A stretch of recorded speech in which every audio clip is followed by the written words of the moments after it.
अस्सलाम वालेकुम, welcome to 30 days react challenge. और आज हम इस चैलेंज में ये लॉरेम इप्सम पैराग्राफ जनरेटर बनाना सीखेंगे। इसमें हम अपनी मर्ज़ी से यहाँ पे कोई भी नंबर देंगे और जनरेट पे क्लिक करेंगे तो हमारे पास 2 पैराग्राफ जनरेट हो जाएंगे। अगर मैं यहाँ पे 4 लिखूँगा तो 4 जनरेट हो जाएंगे। अगर मैं इसमें ज़्यादा लिखना चाहूँ तो ज़्यादा भी लिख सकता हूँ। जितने पैराग्राफ इसमें मैं ऐड करूँगा उतनों को मैं जनरेट करवा सकता हूँ। उसमें से मैं कम भी जनरेट करवा सकता हूँ और जो सारे हैं वो भी जनरेट करवा सकता हूँ। इस प्रोजेक्ट के जब आप करोगे तो आपके काफ़ी जो कंसेप्ट हैं रिएक्ट के मुतल्लिक वो आपके कवर हो जाएंगे।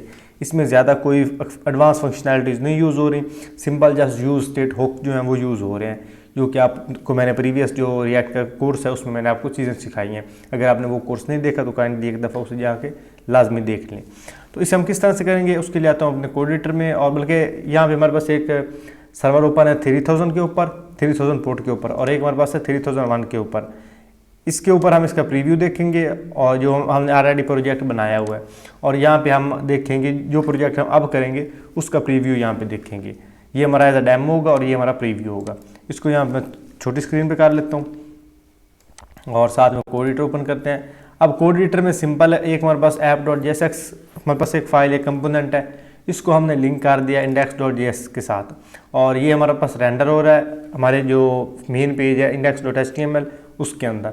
अब जो भी मैं कोड यहाँ पे लिखूँगा वो सारा होगा यहाँ पे डिस्प्ले, मतलब इस फाइल से होता हुआ index.html के पास चला जाएगा और उसमें हमारे पास शो करवा देगा। और इसके साथ एक हमारी फाइल भी लिंक है CSS की index.css, और इसमें सिंपल ये बेसिक सी CSS है जो इसमें हम यूज़ करेंगे। यहाँ से आप इसका स्क्रीनशॉट ले सकते हो। मैं इसको अब सिखाने नहीं लग जाऊँगा क्योंकि फिर वेस्टिंग टाइम है। अगर आप CSS सीखने में इंटरेस्टेड हो तो उसके लिए अलग से कोर्स मौजूद है, अलग से वीडियोस मौजूद हैं। 60 डे CSS का चैलेंज, 60 डे के CSS चैलेंज भी मौजूद है। उसमें मैंने आपको 60 प्रोजेक्ट सिखाए हैं CSS की मदद से, वो आप कर सकते हो। तो ये सिंपल सी CSS है। ये पैराग्राफ के ऊपर आप स्टाइलिंग दे दो, या आप दे दो फॉर्म बटन के ऊपर, फॉर्म इनपुट के ऊपर और फॉर्म के ऊपर। ये आपको CSS की फाइल भी नीचे मिल रही होगी, वो आप जाके ब्लॉग से इसका कोड कॉपी कर सकते हो। अब यहाँ पे हमारे पास मेन जो कंपोनेंट है app.jsx, इसके में मैंने सिंपली जो मी है उसको रेंडर करवाया, इसको मैं करूँगा ख़त्म। और ये जो हमारे पास कंपोनेंट वाला फोल्डर है इसके अंदर एक और फाइल लूँगा, इसको मैं नाम दूँगा data.jsx। JSX भी दे सकते हैं और JS भी दे सकते हैं। मैं नॉर्मली JSX यूज़ करता हूँ, लेकिन इस बार मैं JS यूज़ कर रहा हूँ। आप JSX भी दोगे तब भी सेम काम ही करेगा क्योंकि दोनों की एक्सटेंशन सेम ही है। अच्छा, यहाँ पे मैं एक कंपोनेंट लूँगा, उसको मैं यहाँ पे कांस्टेंट दूँगा, मैं कांस्टेंट, और इसमें कंपोनेंट हम लेंगे डाटा। मैं बल्कि डाटा के बजाय टेक्स्ट दे दूँगा। डाटा हमारी फाइल है तो यहाँ पे टेक्स्ट यूज़ कर लूँगा। इसमें आपका एक और भी कंसेप्ट मैं कवर कराऊँगा। तो ये जो डाटा है मैं लूँगा एरे के अंदर लिया, और इसको यहाँ पे नीचे कर देंगे एक्सपोर्ट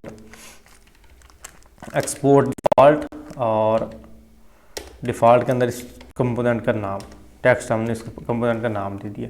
अब इसके अंदर हम अपना पैराग्राफ किस तरह से ऐड करेंगे। पैराग्राफ हमने इस तरह से ऐड करना है, आपने देने हैं बैकटिक्स और उसके बाद आपने लगाना है कॉमा। ये आपका फर्स्ट पैराग्राफ होगा, फिर बैकटिक्स और उसके बाद आपके पास कॉमा। ये आपके 2 पैराग्राफ हो गए।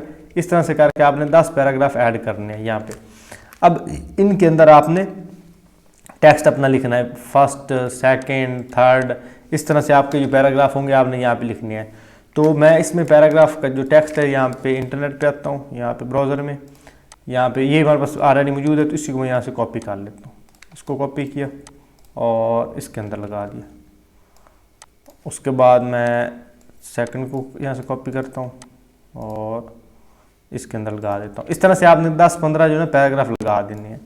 तो यहाँ मैं 3 एक लगाता हूँ और उसी को मैं कॉपी कर लूँगा। इसको मैं करूँगा कॉपी और यहाँ पे लगा दिया। अब मैंने सिर्फ 3 लगाए हैं तो इन 3 को मैं डुप्लीकेट कर लेता हूँ।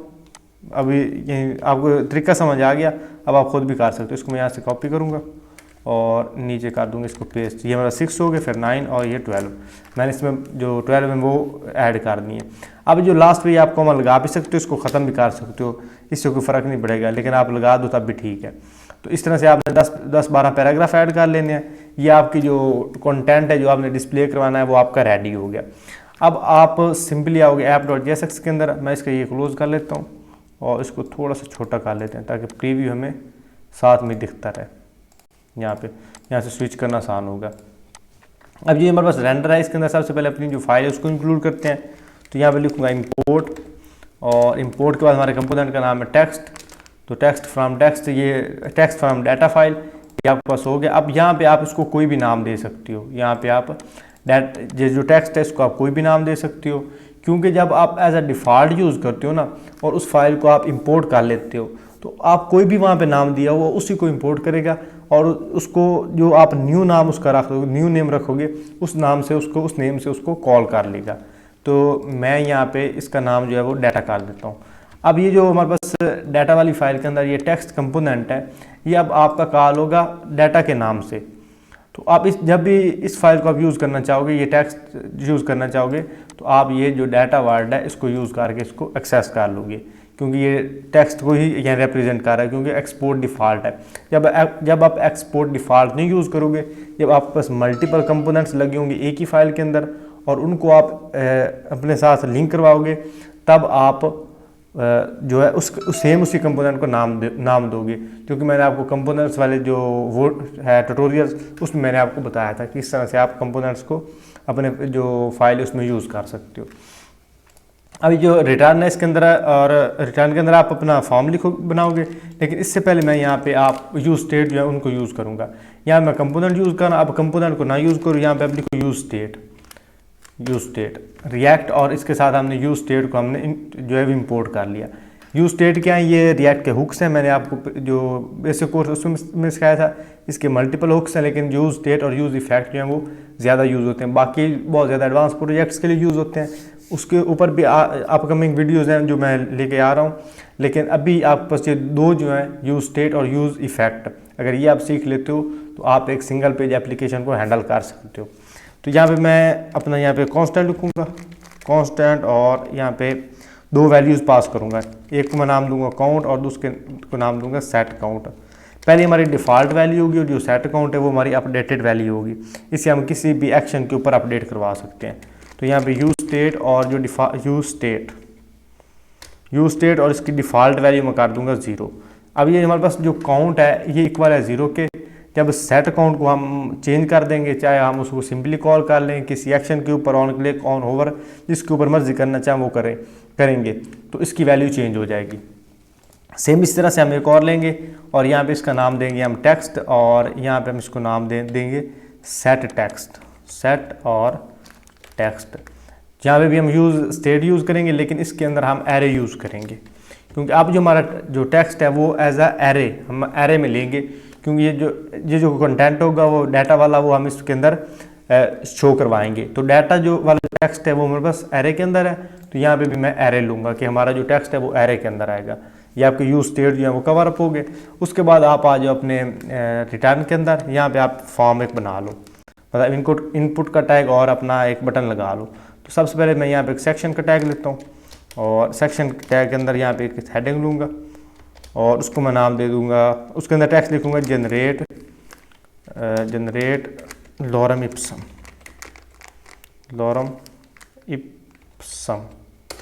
ये, और इसका जी हम कर देते हैं कैपिटल।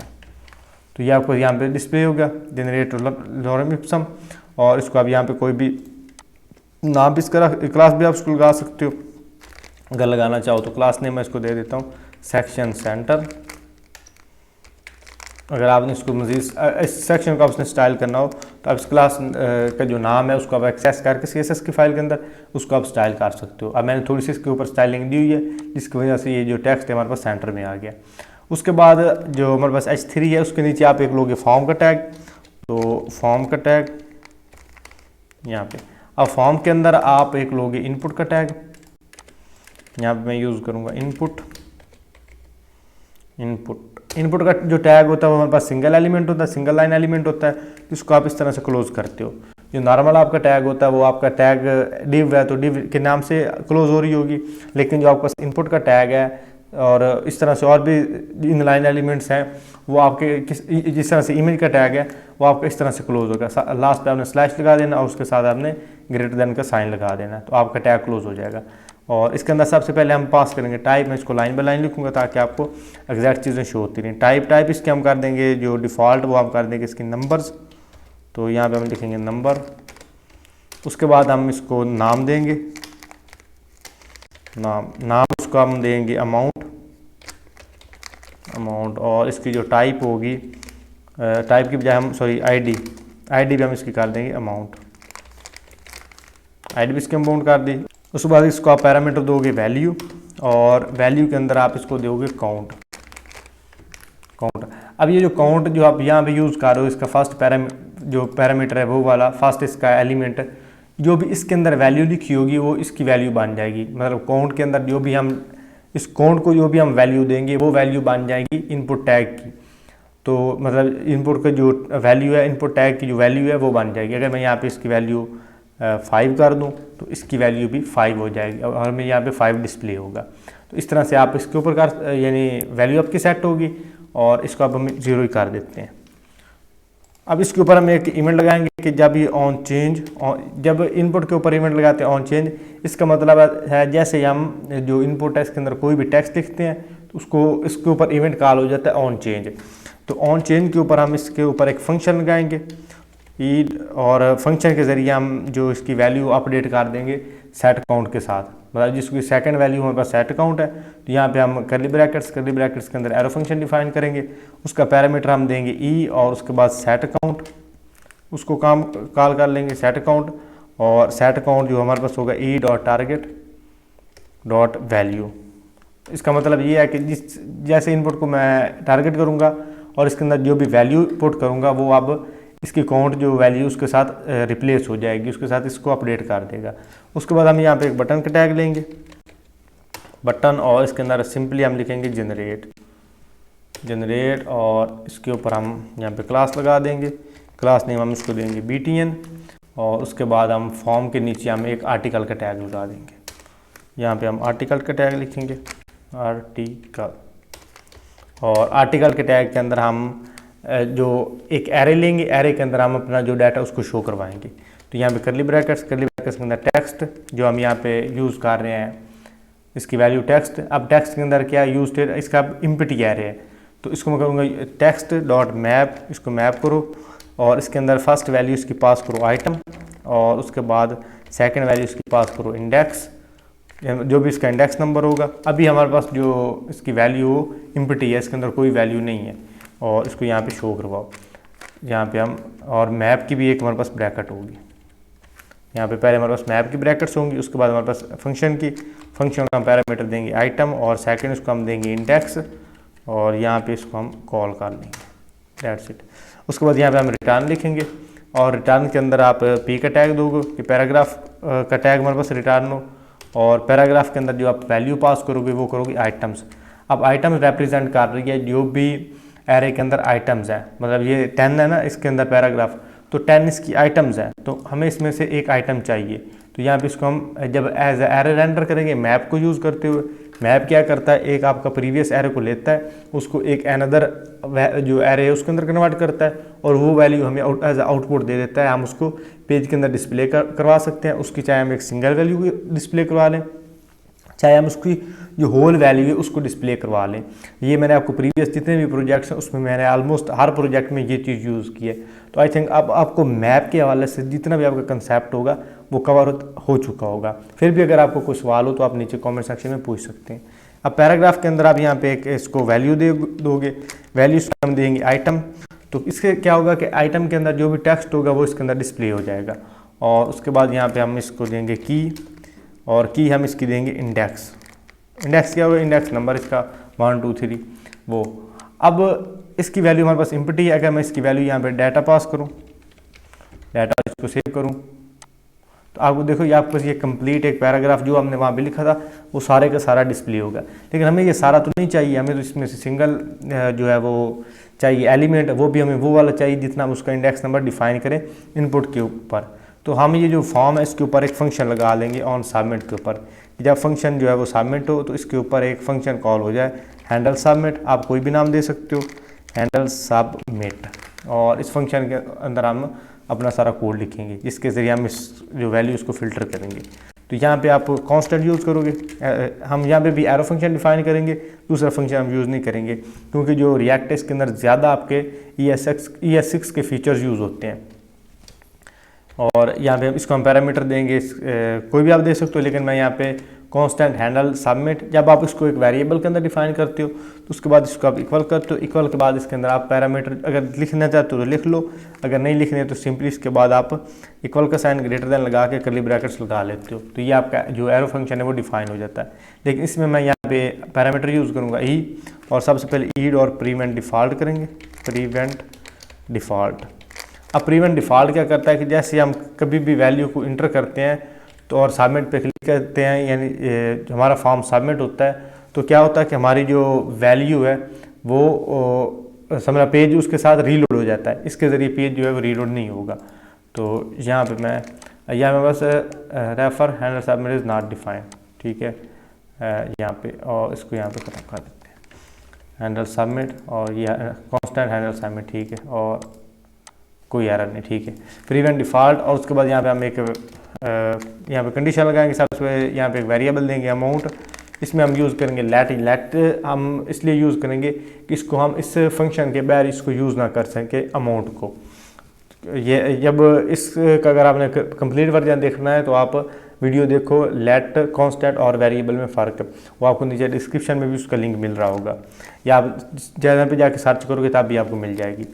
यहाँ पे आप एक वेरिएबल दोगे अमाउंट, जो आप यहाँ पे अमाउंट यूज़ कर रहे हो, यानी इसका नाम भी आप अमाउंट रख रहे हो, उसकी आईडी जो वो भी अमाउंट रख रहे हो, तो इसको आप इक्वल करोगे पैराज इंटीजर, पैराज ये आपके पास ये आ गया पैराज इंटीजर, और इसके अंदर आप यूज़ करोगे काउंट, जो आपकी काउंट वैल्यू होगी। अब काउंट वैल्यू क्या होगी, अब जो नॉर्मल स्टेट में इसकी वैल्यू होगी वो आपके पास होगी इसकी 0, लेकिन जब आप इसके अंदर कोई वैल्यू लिख के इसको लिखोगे तो इसकी वैल्यू रिप्लेस हो जाएगी। अब काउंट के बाद हम यहाँ पे एक कंडीशन लगाएंगे कि इफ़ काउंट जो है हमारे पास अगर वो लेस देन होता है या इक्वल होता है 0 के, देन क्या करो कि अमाउंट की जो वैल्यू वो कर दो 1 के। लेकिन अगर ये, और इसके साथ एक और भी कंडीशन हो, अगर जो काउंट की वैल्यू है वो लेस होती है ग्रेटर देन 8 के या 9 के, मैं आपको बताता हूँ इसका क्या मतलब है, देन क्या करो कि अमाउंट की जो वैल्यू है वो इक्वल कर दो 8 के। अब इसका मतलब ये है कि जब भी आपकी अमाउंट की वैल्यू होगी इक्वल टू या लेस देन होगी आपकी 0, देन आपके पास कोई भी पैराग्राफ जनरेट नहीं होगा, तो आपकी अमाउंट की वैल्यू होगी 1। लेकिन जब आपकी अमाउंट की वैल्यू होगी 8 तो वो उसकी 8 ही रहने दो, इससे अगर इंक्रीज़ भी करते हो तब भी 8 ही हो, अगर काउंट ग्रेटर देन 8 होता है तब भी 8 हो। इसका मतलब है कि अब आपके पास 8 पैराग्राफ ही जनरेट होंगे, चाहे आप जो मर्जी कर लो 8, लेकिन अगर यहाँ पे इसकी वैल्यू आप अपडेट करोगे तो वो आपके पास ज़्यादा जो पैराग्राफ हैं वो जनरेट होंगे, यह हम प्रैक्टिकली भी देखेंगे। उसके बाद ये हमारा जो नॉर्मल है वो हम यूज़ कर रहे हैं इसके अंदर टेक्स्ट। अब हम यहाँ पे जो सेट टेक्स्ट को यूज़ करते हुए इसकी वैल्यू को अपडेट कर देंगे। यहाँ मैं यूज़ करूँगा सेट टेक्स्ट, और इसके अंदर हम डाटा डॉट स्लाइस। अब स्लाइस हम इसलिए यूज़ करते हैं कि जब एरे के अंदर हमने अपनी मर्जी का कोई डाटा लेना हो, मिसाल के तौर पे एक स्लाइस है, मतलब एक बस एरे है, एरे में से आपको फर्स्ट एलिमेंट चाहिए और लास्ट वाला एलिमेंट चाहिए, तो आप इसकी मदद से आप उसको गेट कर सकते हो। अब अगर आप किसका जो बेसिक है वो आपको समझ नहीं आ रही तो ES6 ES5 मतलब जावास्क्रिप्ट जो वर्जन है उनके ऊपर एक इंटायर जो कोर्स मौजूद है वो आप एक दफ़ा देख सकते हो, नीचे उनका भी लिंक आपको डिस्क्रिप्शन में मिल रहा होगा। तो सब जो इसकी वैल्यू हम करेंगे 0 से स्टार्ट करो और जो अमाउंट है वहाँ तक ले जाओ। तो अब अमाउंट के अंदर क्या है, अब अमाउंट स्टोर करवा रहा है अपडेटेड काउंट वैल्यू को। अब या SMS के अंदर 1 लिख के और इसको जनरेट करूँगा, एक आपके पास पैराग्राफ जनरेट कर देगा। 2 लिख के करेंगे तो 2 करेंगे, और अगर हम यहाँ पे 9 करेंगे तब 8 ही डिस्प्ले होंगे। अगर इसका सिर्फ 2 हम यहाँ पे सेट करके आपको बताता हूँ प्रैक्टिकली। इसकी वैल्यू यहाँ पे 2 सेट करता हूँ और यहाँ पे भी 2। अब इसको सेव किया, अब यहाँ पे एक ही पेज होगा ना तो आपको सही तरह से डिस्प्ले होगा। अब 9 लिखा है, जनरेट करूँगा 2 ही आएंगे। 5 लिखूँगा तो 2 ही रहेंगे, लेकिन अगर 1 लिखूँगा तो आपके पास 1 आएगा। 0 लिख के करेंगे तो आपके पास 1 आता रहेगा। मतलब जो 0 इसकी ऑलरेडी वैल्यू है, इसका मतलब ये है कि जब आपके पास जो लेस देन और इक्वल टू होगी 0 तब भी आपकी अमाउंट की वैल्यू होगी 1। तो मैं इसका कर देता हूँ 0, मैं करूँगा 0 जनरेट, तब आपको वैल्यू इसकी खाली हो जाएगी। तो अब इसके अंदर जो इसकी वैल्यू हम यहाँ पे चेंज कर देते हैं, अगेन 8 कर देते हैं। अगर आपने सारे अपने पैराग्राफ डिस्प्ले करवाने हैं तब आप यहाँ पे जितना इनका यहाँ पे नंबर मौजूद है ना, आपको यहाँ पे 10 11 12 जितने भी आप सारे यहाँ पे नंबर इसको दे दो, या आप इसको लगाओ भी ना, तब भी आपके पास जो वैल्यू वो सही तरह से काम करेगी। अगर आप इसको लगाते ही नहीं हो और यहाँ पे इसको आप 9 लिख के जनरेट पे क्लिक करते हो तो आपके पास 9 पैराग्राफ जनरेट होंगे। लेकिन अगर यहाँ पे आप कंडीशन सेट कर देते हो तब आपके पास 8 से ज़्यादा आप जनरेट नहीं कर सकोगे। तो आई होप आपको ये प्रोजेक्ट की समझ आई होगी। इसके हवाले से आपका कोई भी सवाल हो तो आप नीचे कमेंट सेक्शन में पूछ सकते हैं। मैं अपनी तरफ से पूरी कोशिश करता हूँ कि आपको एक एक चीज़ बताऊँ। तो मैं इसको बहुत ज़्यादा यानी ना वीडियो को भी स्लो रखता हूँ और अपना जो पहले मैं वीडियोज़ जो है ना वो काफ़ी प्रोजेक्ट तेज़ करता था, तो काफ़ी कॉमेंट्स में मुझे लोग बता रहे थे कि सर थोड़ा सा ये स्लो रखें और हमें चीज़ें बताते रहें। क्योंकि मेरा पहले ये था कि जो मैंने प्रीवियस कोर्स मैंने बनाया ना वो सारे कम्प्लीटली देख के आ रहे हैं, लेकिन मुझे अब लग रहा है कि कम्प्लीटली कोई नहीं देख रहा है, बस चंद एक वीडियोस देखते हैं उसके बाद प्रोजेक्ट स्टार्ट कर देते हैं। तो इसलिए मैं इसके अंदर जो भी आपका मतलब सवाल होगा, जो भी आपके डाउट्स होंगे वो सारे इन वीडियोज़ में मैं कवर करता जाऊँगा। जो मुझे यानी आसान लगे इसमें, जो हमारे पास प्रोजेक्ट जो है वो जो कंसेप्ट लॉन्ग होगा, मतलब उसको एक्सप्लेन करने के लिए हमें ज़्यादा टाइम चाहिए होगा, उसको मैं स्किप करूँगा, उसको मैं अलग वीडियो में रखूँगा। जिस तरह से अब यूज़ स्टेट इफेक्ट था, अब यूज़ स्टेट इफेक्ट को अगर मैं एक्सप्लेन करने लग जाता है किसे हम किस तरह इस्तेमाल करते हो, तो वो आपकी ये वीडियो जब वो प्रोजेक्ट वाली नहीं रहनी थी, वो आपकी बन जानी थी हुक्स वाली। तो इसलिए मैं जो आपका बेसिक चीज़ें होंगी वो आपको मैं एक्सप्लेन करता जाऊंगा। जो आपके जिस टॉपिक के लिए आपको अलग से वीडियो चाहिए उसके लिए मैं अलग से वीडियो बना दूंगा। तो आई होप आपको वीडियो पसंद आई होगी। अगर आपको वीडियो पसंद आए वीडियो को लाइक करें। अगर चैनल पहली दफ़ा विजिट कर रहे हैं तो चैनल को लाजमी सब्सक्राइब करें। इंशाल्लाह मिलते हैं अगली वीडियो में, तब तक के लिए अल्लाह हाफ़िज़।